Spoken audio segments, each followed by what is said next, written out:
Hello and welcome to On the Break. We finally have baseball getting on this show, and I'm here with Joe, and Joe's going to get into baseball today with me. Joe, how you doing so far today? It's early in the morning, but how we doing? I'm doing good, John. How are you today, man? I'm doing fine. As good as we can ever be. And you know what? That's all we really need to know. Let's get straight to baseball. Joe, let's just start it out, just so people can get to know you a little bit. Just get some general baseball stuff so far. We're gonna talk about MVPs, Cy Youngs, and some sleeper teams later in the show, but we'll just start off with some general stuff. Joe, what's your thoughts so far on this 60-game season? Oh, there's a couple odd things that have been happening so far in this season, especially with the Corona outbreaks, losing, Marlins games and Phillies games and Cardinals games. And, it's been a really odd situation. I think maybe they should have went with the bubble instead of how they really touched upon things, because I get it. You can't keep 40 to 60 guys with coaching staffs inside of just a hotel.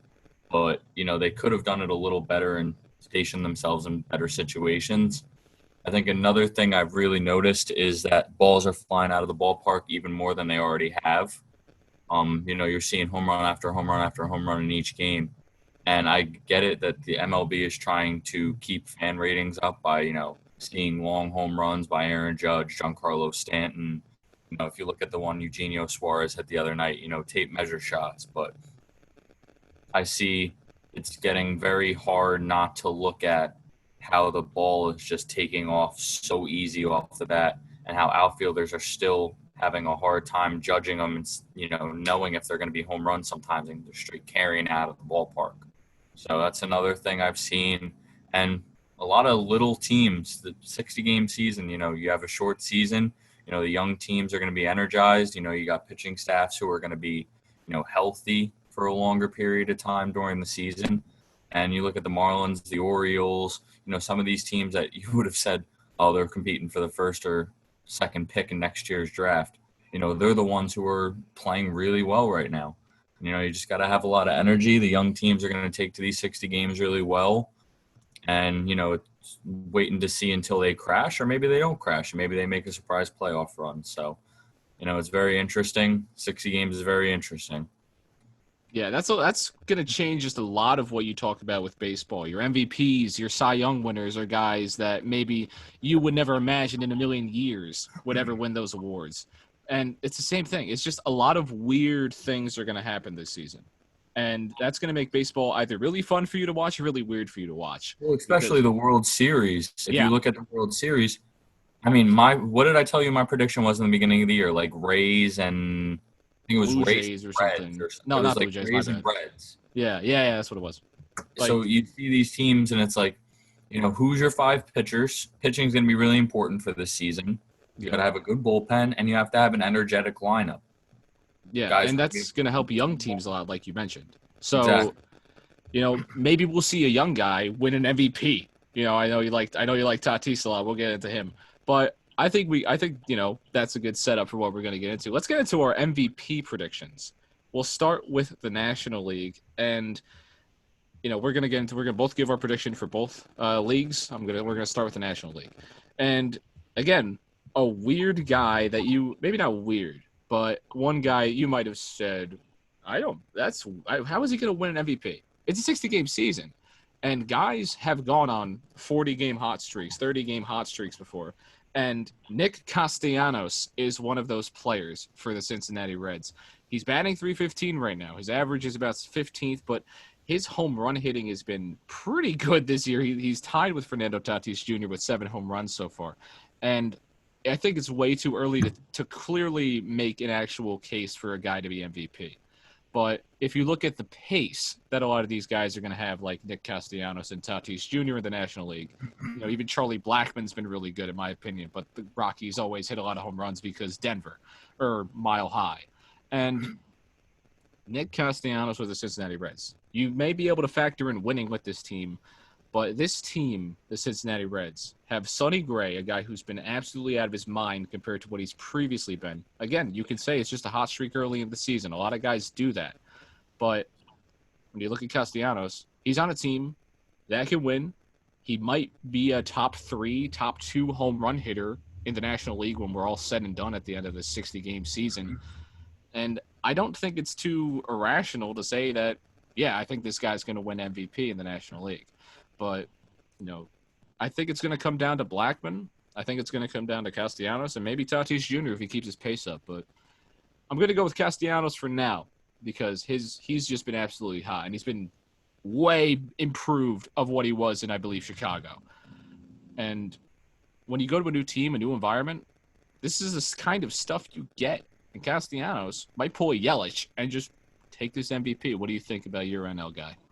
I mean, we talked about it before the season. You know, I'm big on the Reds. I'll talk about that later. Yep. Nick Castellanos, I think we even discussed before the year, was one of my dark horses to take an award. If you look at what he did in the back half of Chicago's season last year, I don't have the stats off the top of my head, but I think he hit 20-plus homers, was hitting around 310, 320, driving in runs everywhere. So I actually made the prediction when he signed with Cincinnati this offseason. This was before the DH even hit the National League, that he's going to turn into a JD Martinez type of guy. First half of his career, underlive his potential, and, you know, everyone look at him as just an average player in the league. And then he takes off after that one big trade that puts him in the right spot, signs with a new team, and just takes off. You know, he's most likely an NL DH now. I would say that my prediction is he's going to win it. But if you're going to look at Fernando Tatis, on the other hand, who I'm very in between the two of them, Tatis plays better defense. He's more of a nationally noticed player, which is a huge thing in MVP voting, which I'm going to talk about in the AL one as well. So you get your nationally known, your defense, your speed. He plays everything. He does everything. He's a straight-up five-tool guy, where Castellanos is more of just your pure, you know, hitter, which obviously can win an MVP. You know, you have guys like Miguel Cabrera who won MVPs that way. But then you also look at the other things that Tatis brings to the table on a young Padres team, who I've said for years, if the Padres could just get good baseball in San Diego, that would be amazing. Beautiful stadium, beautiful area, you know, just a fun team to watch. If they could get good baseball back in San Diego, you could see Tatis win many MVPs. Oh, for sure. And I think his defense is off the charts. You know, if you look at what him and Javi Baez do, you wouldn't – Javi Baez is a step ahead of him, but you think about just pure baseball IQ, Tatis is up there, and they both do crazy things. And it'll make Tatis hard to fight off for Castellanos. Even though I do agree with you, I think Castellanos is the MVP. It'll be very hard for Castellanos to fight off Tatis. Yeah, I think many would agree that Tatis might be a better all-around baseball player.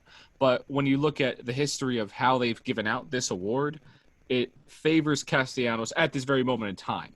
So it's a lot of, you know, we'll see maybe 30 games in, 40 games in. If it even happens, I think it will at this point. They've handled it kind of well this past few weeks with the Cardinals and Marlins. But I think we'll see, because I think it's still going to come down to Castellanos or Tatis Jr. I think another big thing is which team makes the playoffs and which team looks like Right. a World Series candidate more, and how those players affect their teams. Right. So I think the teams. It'll be a big factor. Yeah, the teams themselves are also going to factor in who's going to win this award as well. And Exactly. that factored a ton into my AL prediction. And we're going to get into that now. I think we've gone over the NL pretty much. But my AL prediction for MVP, I love Mike Trout so much. You have no idea. Everybody, if you ask who's one of your favorite players in baseball, a lot of people would say Mike Trout just because he's such a likable guy. But you look at the pace that Aaron Judge is on and the way he's hit the baseball and the way he, you know, just he's so tall, he can catch so many balls in the outfield when they're going almost out of there. And Aaron Judge is batting pretty well. He's hitting a lot of home runs. He's doing Aaron Judge things. And the Yankees, right now you look at their pace. I know DJ LeMahieu is leading the AL in batting average, but he's hitting 389 at the moment. That's how early this season is. And somebody might finish like 350 at the end of the year. We'll never know. Well, we will know. We'll see. But Aaron Judge is on most likely the best team in the American League. Mike Trout is on a team that I don't really see winning that division or even coming close. Maybe 2 or 3.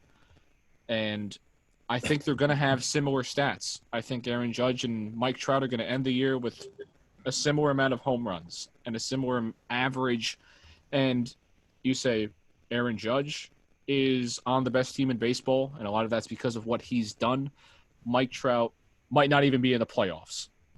And when you try to vote for MVP, it's probably going to end up going to Aaron Judge if we keep this pace up. But obviously, I've always found Aaron Judge a tad bit overrated, but he's shutting a lot of us up this season. But again, we'll see if he can keep the pace. Mike Trout is the best player of the generation right now, and I don't think anybody would ever deny that.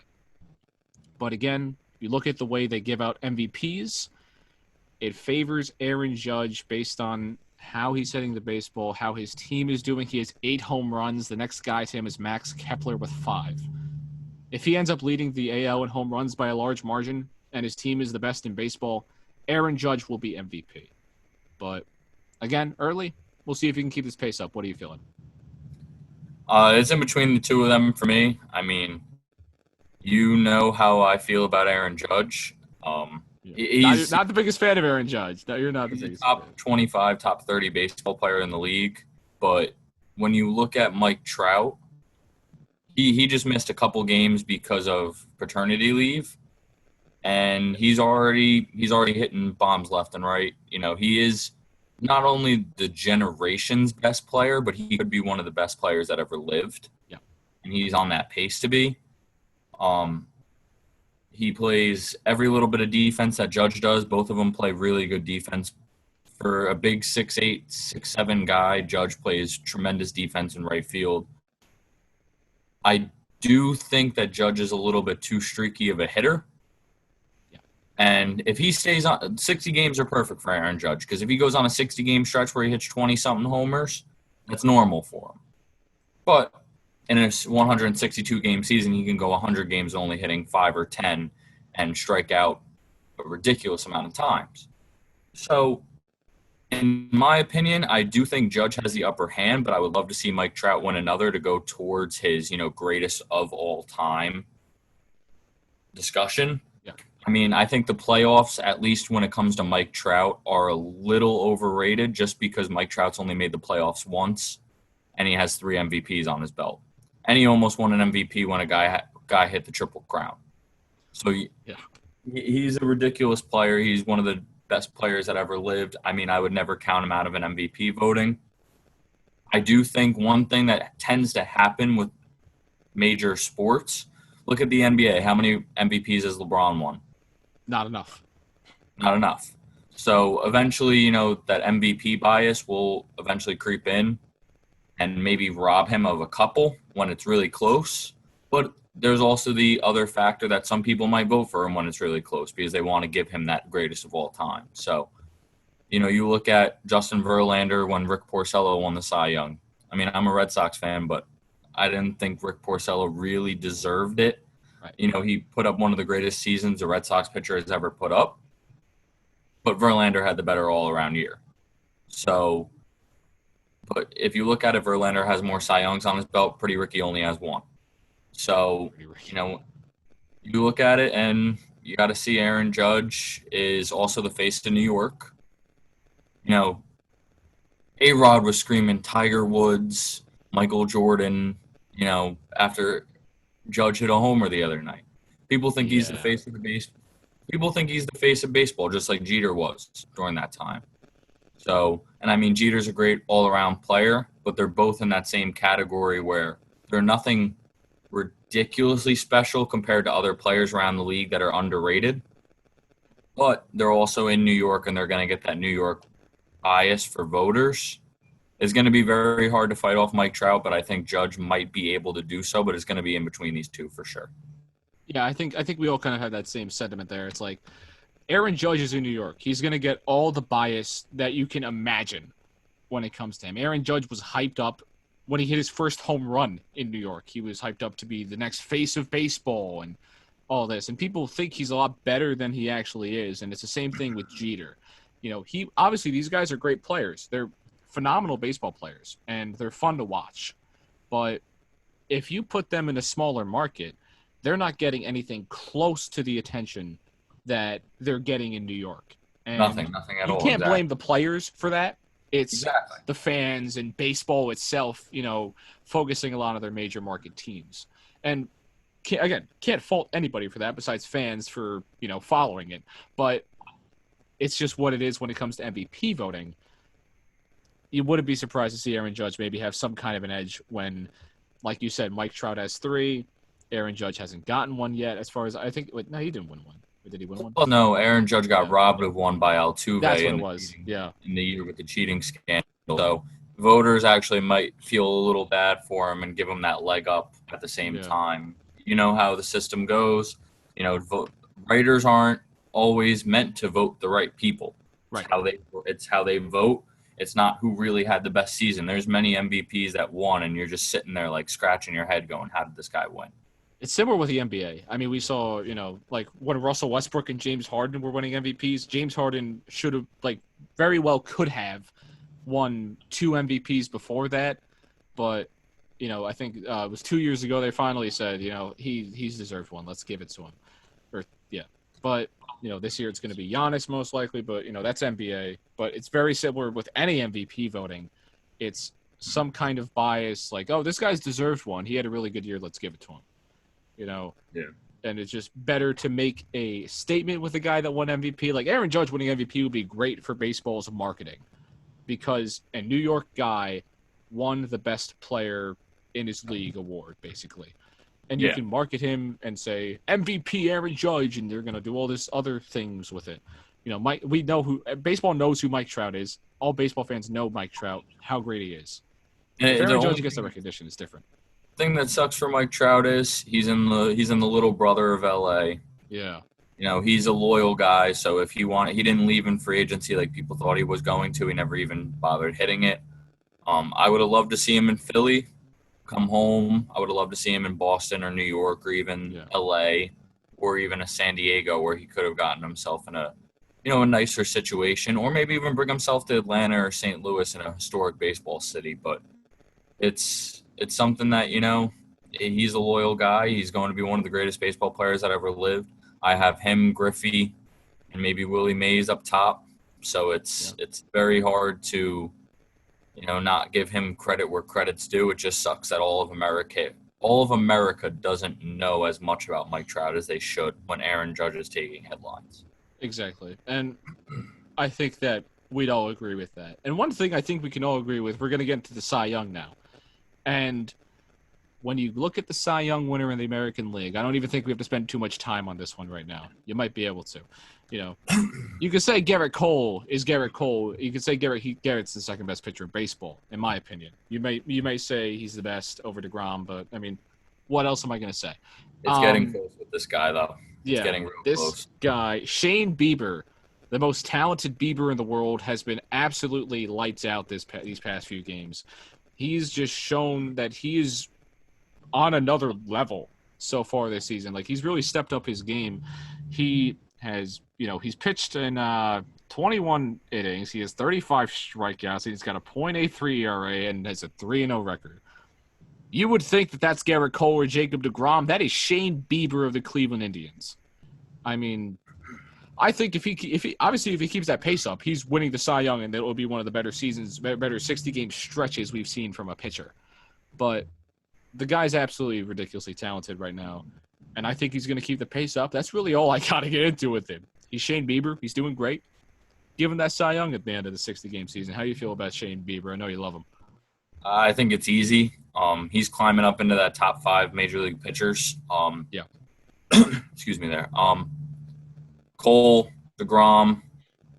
I love Jack Flaherty in St. Louis, but Bieber's getting up there with DeGrom. He really is. If you look at similarities in another pitcher, the closest comparison is Cleveland Indian days Corey Kluber. Yeah. Very similar abilities on the mound. Very clean mechanics, very smooth, just consistency. Kluber won a Cy Young. And legitimately, I think Shane Bieber might even be better than Corey Kluber. And he's younger than Corey Kluber at the time where Corey Kluber won the Cy Young. Corey Kluber was a late bloomer. Shane Bieber's not. Shane Bieber has mid-90s fastball, can get it up really high, up towards 100. Really good off-speed stuff. I don't think one of his off-speed pitches is not a plus pitch, and that's one thing that about major league pitchers. You have usually each pitcher has 1-3 good pitches that sets them apart. He's got 4 or 5. Yeah. And just the way he's pitched and his demeanor, a lot of people thought Mike Clevenger would be the best pitcher on this staff. I mean, I'm going to touch on the Indians a little bit later, so I don't want to give up everything, but he's just my AL Cy Young, and if he keeps up the pace, he could fight with Trout and Judge, especially in a 60-game season where pitching is going to be the most valuable part of a team in his 10 starts that he's going to make.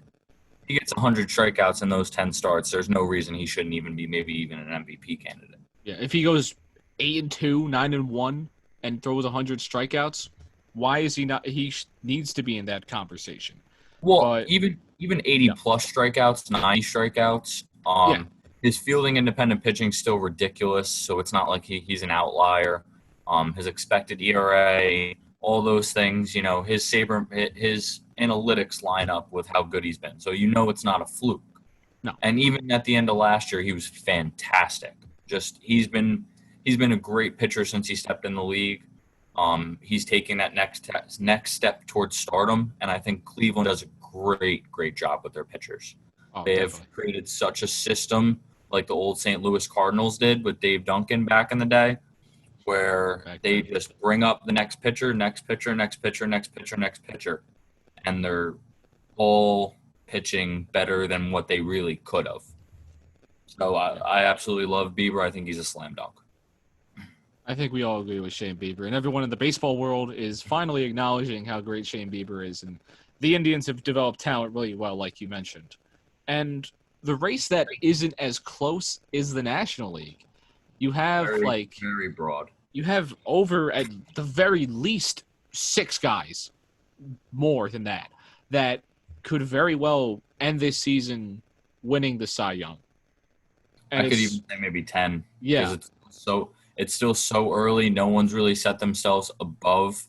I'll give a little hint about mine. I mean, the Reds' 3 pitchers have been up and above. And I mean, Luis Castillo, his ERA is a little higher than it should be. If his FIP and his, everything go down to what it really is, he's probably a 1 ERA pitcher right now instead of a 2 or 3. So, right. And, all 3 of them are just straight nasty. I think I'll run off a bunch of guys that I think, could win. It's those 3 pitchers. Yeah. German Marquez, who's been fantastic pitching. Like, you look at German Marquez, I'm not adding John Gray to that either. I'm just putting his name in this little conversation side note. You look at John Gray and German Marquez, that's why the Rockies are so good right now. Oh, yeah. You don't get good pitching in Colorado, and these 2 guys have been great. Aside from those 4, you still have DeGrom. You still have Jack Flaherty. You still have Max Scherzer.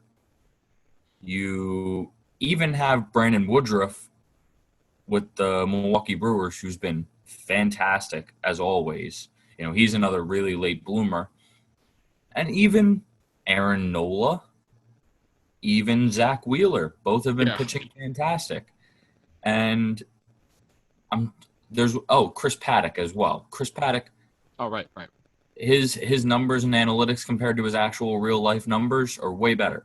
So if he comes back down to where he really should be and luck hits his factor better, you're looking at, I think I just named off like 9 or 10 guys who really could legitimately be the NL Cy Young winner. Yeah, I lost count there. I mean, it's those, but they're all valid, and they're all guys that could end up winning the Cy Young. And the funny thing is, I was looking at when I was looking at research and stuff for this, there's an ESPN Cy Young predictor. And I will say about 4 or 5 of those guys that you said, like Max Scherzer, Jacob deGrom, they aren't even on the top 10 for this. So this could change so much in the next, 20 games, 30 games. And, I think in maybe 25 games, we'll see 2 or 3 guys in the National League that are a step above when it comes to analytics and how they're actually playing baseball. It's very early. And this is the fun part about pitching, and this is the fun part about baseball, is guys can get really hot really quickly. and fall to the ground just as flat. And obviously, we mentioned Shane Bieber. We all think he's going to stay at a similar pace, maybe not the pace he's at now. But in the National League, I like Sonny Gray. I'm just because I think the Reds are going to have a great season, and he's pitching pretty dang well. For if you compare some of the stuff he did in New York to now, it's a completely different player. And his ERA is under 1 right now. He has like 28 strikeouts. And then Trevor Bauer's got 32. You could even put him in the conversation, but it's a lot of I don't know, because we need to see more of a resume. We need to see a bigger sample size with the NL pitchers, and not one pitcher, not even the 2 or 3, have put themselves really above the rest when it comes to their statistics. So we'll kind of see where it goes. Anything else you got on the Cy Youngs? I think Trevor Bauer, in my opinion, is my front runner right now. I do actually really like German Marquez to take the cake, especially if the Rockies continue to how far they could really go as a team. And if he keeps pitching the same way, he's got ridiculous stuff. Everyone wants to say DeGrom or Scherzer. Those guys are very well going to be in it. But I do think Trevor Bauer has one thing going against him that all those other pitchers don't, that writers don't like. So vocal. As a fellow baseball guy myself, as a pitcher myself, you love listening to Trevor Bauer. Oh, yeah. But writers do not. Teams do not. And people, like really hardcore baseball fans around the league that are, old set-minded, don't really love Trevor Bauer. He's brought the game to different things for pitching. If you ever look up Watch Momentum Baseball online, the videos are just hilarious. And, you see guys, he talks so much trash. He's always in guys' heads. He's so funny. I mean, he's very opinionated as well, which is a very hard thing for a guy to win an award. Because at the end of the day, it's not like anything other than real life. If you're really opinionated, you might get pushed to the side over someone who's just going to put their head down and go to work. Right. So it's hard to give him the award, even though he's pitching like one of the best pitchers in all of baseball right now, and another guy, Cleveland Indians guy. So, he's got crazy stuff. He's fun to watch, but a lot of people will always put that vision in their head of him taking a 2-step behind the mound, throwing it over center field in Kauffman. And then, him also, talking a bunch of shit. So yeah, it's gonna be hard for him to get through the haters of him. I do think Luis Castillo might have the best shot out of all 3 of them, just because of pure stuff and people watching him and having the it factor. So, I mean, you could go on for hours about all of these pitchers in the National League and even some in the AL, but we'll probably come back to this in a few weeks and see where the NL Cy Young is at the moment. And that'll do it for the awards, I think. I think we're going to get into our next topic here. We're going to get into some sleeper surprise teams that we think are maybe not getting enough recognition right now that could go on a quick hot streak. Maybe even World Series. Maybe the World Series. We'll see where they could go, especially in this expanded playoff and 60-game season. But also teams that have really just stepped up early in the year and have already put themselves on pace to maybe not win their divisions, but make a run at the postseason and have a great year for the rest of the year. Maybe their pitching's been really hot, their hitting's been hot. We'll get into it. I'm going to start. We're both going to give 3. I'm going to give you my first one. The Colorado Rockies. We've mentioned them in the NL Cy Young with their pitching staff being great so far. And I think that's been a similar thing with what the Rockies have been. Their pitching staff has been very streaky throughout this past half decade. And it's been a big thing that they've had to worry about because of their stadium and where they're located. Now, for the Rockies right now, they're 11-3, and they're in the NL West. And I think you could make an argument for every single team in the NL West to be a sleeper team. But that's just how good that division has been, But just focusing on the Rockies, you have Arenado, one of the best players in baseball. Charlie Blackmon is hot right now. And Trevor Story, another guy who can get to a ridiculous level. You mentioned how much you like German Marquez. He has stuff. He's throwing the baseball very well, and he's getting his pitches where he wants to get them. A lot of stuff making guys swing. But this team plays the Dodgers, they play the Giants, they play the Diamondbacks, they play the Padres. But when you are 11-3, you've put yourself on a great pace to be mediocre for a majority of the season and still find yourself in the playoffs. Especially with a 16-team playoff. Exactly. That's the main thing. You have 16 teams in the playoffs in a 60-game season. You already have 11 wins, and you only have 3 losses. The Rockies have to be bad to not make the playoffs at the very least. And any team that gets in, I think, has a shot. So we'll see where they go. My next team, the Toronto Blue Jays. And, maybe their pitching hasn't been as phenomenal as it might need to be, but they have a young team. You got Bo, you got Vlad Guerrero. You have a very young team, and you've mentioned earlier in the show, the young teams are going to be able to have a lot of energy for 60 games, go on a short burst, and make a great run. They're not sitting too hot right now. I believe they're 4-7. But the Orioles have been good somehow. But they're going to play the Orioles. They're going to play, they're going to have to play the Yankees. So we'll see about that. But they have a lot of games where they can win. A lot of their series have been 1-2 the other team. If they can start flipping a few series, get a few sweeps in there, they can be consistent. They can get to a consistent level, sneak into the playoffs, and then the youth can get really hot and go on a quick run. So I like them too. And they're just a team that we'll see what happens with them. I'm not too sure, but I think that the youth is going to show out there, especially Vlad Guerrero and Bo. My last one, the Padres. It's a very similar case with a lot of these teams. The Padres have great hitting right now. They have Tatis, who MVP candidate. Hosmer's been good. But their pitching has a lot of bright spots and a lot of low spots, in my opinion. It's been good, but again, it's a pitching staff that, throughout the history has shown that it can be inconsistent. It's good right now, but we'll see where it goes. And, maybe 30 games in, we'll be saying, what happened to those guys? Or 30 games in, we'll be saying, they are just hot right now. They're one of those teams that I can see going either way, especially with Machado. He's either one of the better players in baseball or he's whatever. But I think those 3 teams have a shot, and if they get in, they can make a run.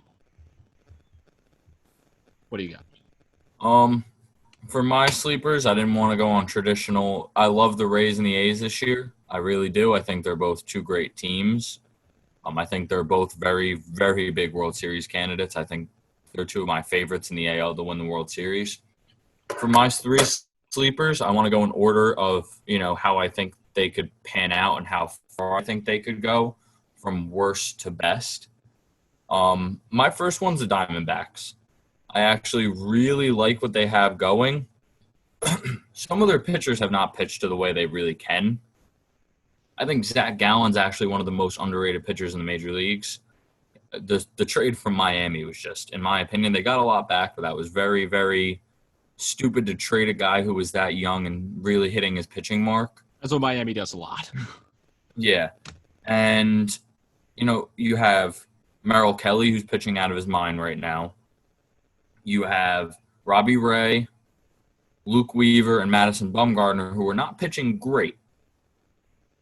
You could even say they're pitching awful. Maybe not Mad Bum, but the other 2 are. Yeah. But in a 60-game season, they've only had 3 starts. You flip that corner, those are 3 studs. Good stuff. Really, really underrated lineup. You look through their lineup. Do you know any player on their lineup that jumps off the page for you other than maybe Ketel Marte? Not too much, but it's guys that can get hot. It's, you have Eduardo Escobar. Yeah. You have one of the best defensive shortstops on the bigs in Nick Ahmed. A great all-around player in Starling Marte, who really never hit his peak. But he's another guy that everyone looked at him as a future MVP when he got into the league.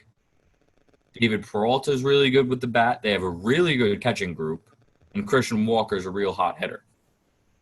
You put that group on a 60-game season and they get hot for a little streak, they will maybe ride themselves into the playoffs. I don't think they're a World Series contender yet. I think they've still got work to do.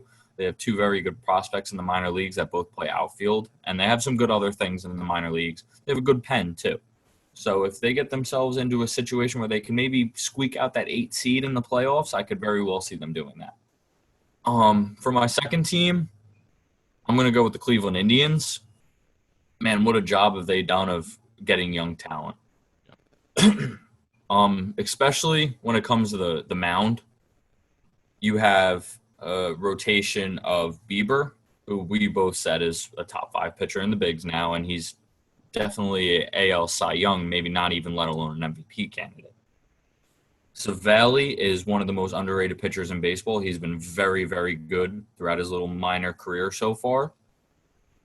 You have Mike Clevenger, who's a borderline ace. Zach Plesac, who throws the ball really well. A really good bullpen. And you're forgetting Cookie Carrasco, who is very good. He was the only holdover from that World Series staff. And he also has the ability in the postseason, if 4 of their starters are very good at some point, that they can move him to the bullpen and stretch out their bullpen length. So he gives them that little leg up. I think they're one of the scary teams in the AL. When you look at it, I love Tyler Naquin. I think he's very underrated. Oscar Mercado's been awful to start the year, but he's a very good player. And you still have Carlos Santana. You still have Roberto Perez behind the dish, who's really good. And you have your 2 superstars in Francisco Lindor and Jose Ramirez, as well as another guy who is a very, very solid major league player who goes very unnoticed, Cesar Hernandez. He was very good with the Phillies for a little while. So, and that lineup's full of switch hitters, so you can't pitch to them in situations where I want to throw a righty or I want to throw a lefty to get these 3 righties out. It's very switch hitter heavy, which is something you don't see around the league. So I could see this team as a very quiet World Series contender. I think they're 4th on my board in the AL, but still 4th on the board in the AL, and they're not even in the number 1 spot in the division. It just shows how good this team really can be. Yeah. And then I think we both know how much I love this team. It's the Cincinnati Reds. I had them as my number 1 team in all of the NL, except for the Dodgers. Of course. So I think the way they've done their pitching over the last 2 years, you look at their season last year, pitching, which they haven't had in a long time. It's always been a hitting dominant organization over the past 10 years. For pitching, they have 3 studs and Anthony DeSclafani, who's very good. Their bullpen can be very good with Mike Lorenzen and Raciel Iglesias if they maybe get a 3rd or 4th arm that can maybe show out. They're a scary team, especially when you bring in Mike Moustakas and an NL MVP candidate and Nick Castellanos. That's a very hitters-friendly ballpark. They got a bunch of hitters, especially Joey Votto, who started the season out pretty well, which he normally doesn't. You get that team on a 60-game stretch and then maybe a 20-ish game postseason. Very, very dangerous organization to win a lot of games. They're very well run, very good pitching staff, great lineup. They're going to be a very hard beat in the postseason. Yeah, I think a lot of those teams have a similar story. It's not necessarily maybe pitching or hitting, but it's a lot of guys where you just need like maybe 2 or 3 of your players to get hot, go on a quick run during this season, sneak into the playoffs, and see what happens, especially the Diamondbacks. You've got Walker, Peralta, and Marte, who I think can get to batting 300 at some point, especially in a 60-game season. It's just depends on whether they're going to get hot. Same thing with their pitching staff. Robbie Ray, Mad Bum can all be elite level. It just depends if they can get to that point as they go along. That's my big thing about the Diamondbacks. It's Mad Bum and Robbie Ray are the worst 2 pitchers on their staff right now. Yeah. And so they're the 2 best going into it. If they hit that stride going in, they could be the 2 and the 3 because I really do think Zach Allen's a special pitcher, and I think he's going to be very good for years to come. But I don't see any reason why they can't sneak in at least. Yeah. Again, any of these teams, there's so many teams in baseball, especially the National League, which is, I think both leagues are really wide open. You might say, the National League is dominated by the Dodgers. The AL is going to be dominated by the Yankees. In this type of playoff format, any of these teams can lose. We saw the Dodgers lose to the Nationals last year. Anything can happen in baseball. Anything can happen in a series. Anything can happen anywhere. So to say, let's say the Yankees get eliminated in the AL, it's wide open early on if they get eliminated pretty early. it's why the Nationals got into the World Series in the first place. Well, it takes one upset. I should have bet on the Nationals last year to win the World Series because, man, after that wild card game all year, I said I love them. I think they're going to be a great team. They didn't start hot out of the gate. I thought after Harper left, leaving room for Soto and Rendon to be superstars and, getting Robles, who's a great defensive outfielder. Yeah. And I thought, the moves they made in the offseason were really good. Once they won that wild card game, I went around my college and texted all my friends saying, the Nationals are going to win the World Series, and everyone called me nuts. Yeah. So I should have placed down a fat bet after that first game when the line was really, really good. Yeah. And I would have won a lot of money if I would have had, the balls to do it. So right. Maybe, and then next time you'll see a team like that, you'll say, no, I'll throw the money on. They lose in the first round. It's how it always goes. Very, very hard to call that all the time, though. Yeah. So it was like one of those fluke things where you see it and you're like, those three pitchers are going to lead them to a World Series. Yeah, they were a fun team. I loved watching that. Even as a Mets fan, I still love seeing them do their thing. But other than that, anything you want to end with? Anything else you want to add? I know you wanted to talk about your favorite rookie. So yeah. I'm very, very big on Kyle Lewis. Coming out of the draft, when he came out of the draft for the Mariners, I loved the profile. I thought he was a very athletic outfielder who just hit for raw power. He's done nothing but impress me this year. I think, 11 games in a row, he had like a hit or more. Something like that. He was on a hitting streak. Yeah. But let me look it up real quick. He was on a hitting streak, but the hitting streak wasn't only the craziest thing. He was getting 2 or more hits every game. Yeah, that stat itself is insane. But the fact that he was doing it with a multi-hit, I'm very high on Kyle Lewis so far. I think when I looked at the draft profile coming out, it does suck that he's only 25 in his rookie year. He's 25 in his rookie year, so we didn't get to see a longer profile. But, he's hitting 356 right now with 3 homers, 10 RBIs, playing really good defense. You saw him rob, I think it was, I forget who on the Angels he robbed the other night, but he robbed a homer the other night. He's playing good defense. He's what the Mariners need to build their franchise around at some point. And I think Jerry Dipoto is a trade-happy dude, but I don't see – if he didn't trade Kyle Lewis already, they got 3 good pitchers in the minor leagues. I want to see good baseball in Seattle. I really do. I think they really stumbled on their chances back when they had Griffey, A-Rod, Jay Buhner, Eduardo, or what's his name?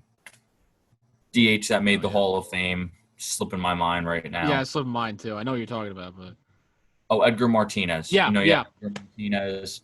He had such a great lineup. He had Randy Johnson. So that's all you gotta say. I think it was very hard for them not to win during those years. Yeah. A-Rod and Ken Griffey Jr. were 2 arguably top 5 baseball talents of all time. Right. Just straight talent. So it's hard, but I want to see good baseball back in Seattle. It's been a while. I don't think they've made the postseason since that team. No, they haven't. And, I hope that Kyle Lewis is a guy that brings good baseball back. And I do want to touch on my team a little bit real quick. Okay. For those of you that don't know, it's the Red Sox. Yeah, the Boston Red Sox. Boston guy. I absolutely love Alex Verdugo so far. Such an energy. He's kind of more of a Trot Nixon or a J.D. Drew in franchise history, more like that. Nothing jump off the table like a Mookie Betts. But I do think what they got back from Mookie Betts, if Alex Verdugo really does turn into a great player, was more than enough. Even though I do hate the fact that they did give up Brusdar Graterol to the Dodgers when they could have gotten Brusdar Graterol and Alex Verdugo. Love Jeter Downs. I think Connor Wong's very underrated prospect, but it comes to show that, the Red Sox at least got something good back. Pitching sucks. But not much to say there. Oh, I do want to backtrack to the Mariners again real quick. Yeah. If you look at the deal your team over there made with them a couple years ago. Jared Kelenick's been good. If you put Jared Kelenic and Kyle Lewis in that offense for a long time, and they get some pitching and they get some other guys around them, Jared Kelenic, I honestly think he might be the number 1 prospect in all baseball when it's said and done this year. Yeah. He's that special of a player. it's hard not to. I think he's like 9 or 8 right now on people's boards, but in my opinion, he's one, maybe two behind Wander Franco. So Fair, yeah. it should be a fun thing for the Mariners, hopefully to maybe regain that. So Yeah, and it was about I was looking it up. It was a 10-game hit streak he had. He had around 10 RBIs. So he's been hot, but I'll let you continue with your Red Sox if you want to keep going on that. But yeah, Kyle Lewis's streak was insane. I think I'm good with the Red Sox. Is there anything you want to talk about going on throughout Major League Baseball at all, or? I usually want to talk about the Mets, but with the way that they've disappointed me, basically blowing a lot of their games, and Edwin Diaz being an absolute, I don't even want to say it, but with the Mets, with DeGrom, obviously DeGrom's the best pitcher in baseball. He's at least 2 on a lot of people's boards and stuff, but I think he's the best. But they have been in a lot of close games and a lot of games that they should have won, that their bullpen is blown, or they've just left guys on base. And I'm used to it. It's the Mets. They do it all the time. But it's going to keep going on, and we're going to keep doing this show as the weeks come along, and we'll come back to a lot of this and revisit. Maybe we were wrong. Maybe we were right. We'll see. It's probably going to be a mix of both, as it usually is. But signing off for Joe, I'm John. We're on the break. Thank you so much for watching our first episode of baseball. Thank you.